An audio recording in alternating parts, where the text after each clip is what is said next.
warahmatullahi wabarakatuh. Perkenalkan, nama saya Siti Zahratul Masna dengan NPM A1M022012 dari Prodi Pendidikan IPA Fakultas Keguruan dan Ilmu Pendidikan.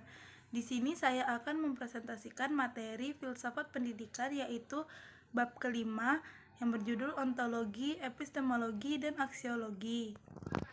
Dengan dosen pengampu mata kuliah saya, yaitu Bapak Muhammad Kristiawan. Nah, baik, yang pertama yaitu apa itu ontologi. Kata ontologi berasal dari perkataan Yunani, yaitu ontos, being, dan logos, logic. Jadi, ontologi adalah the theory of being qua being, atau teori tentang keberadaan sebagai kebenaran, atau ilmu tentang yang ada. Ontologi diartikan sebagai suatu cabang metafisika yang berhubungan dengan kajian mengenai eksistensi itu sendiri. Ontologi mengkaji sesuatu yang ada, sepanjang itu ada. Secara terminologi, ontologi adalah ilmu yang membahas hakikat yang ada yang merupakan realitas, baik berbentuk jasmani atau konkret maupun rohani atau abstrak. Ontologi merupakan ilmu pengetahuan yang paling universal dan paling menyeluruh. Penyelidikannya meliputi segala pernyataan dan penelitian yang lebih bersifat bagian. Secara sederhana, ontologi bisa dirumuskan sebagai ilmu yang mempelajari realita atau kenyataan konkret secara kritis.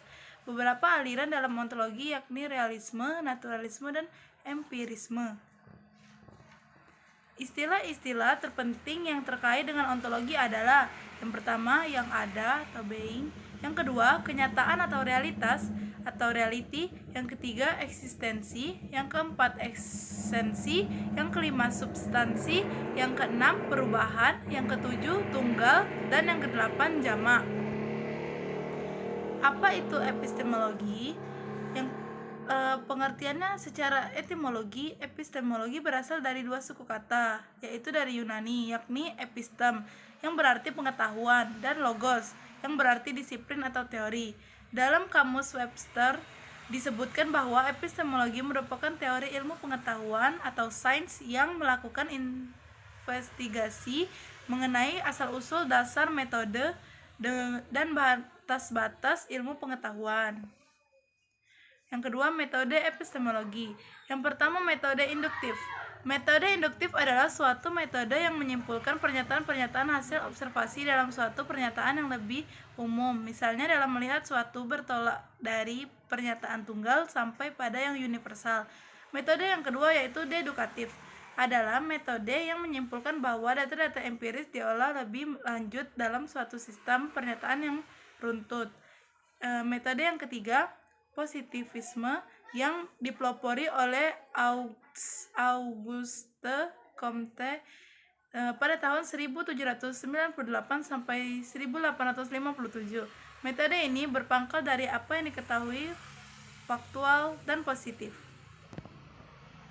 Metode yang keempat yaitu kontemplatif.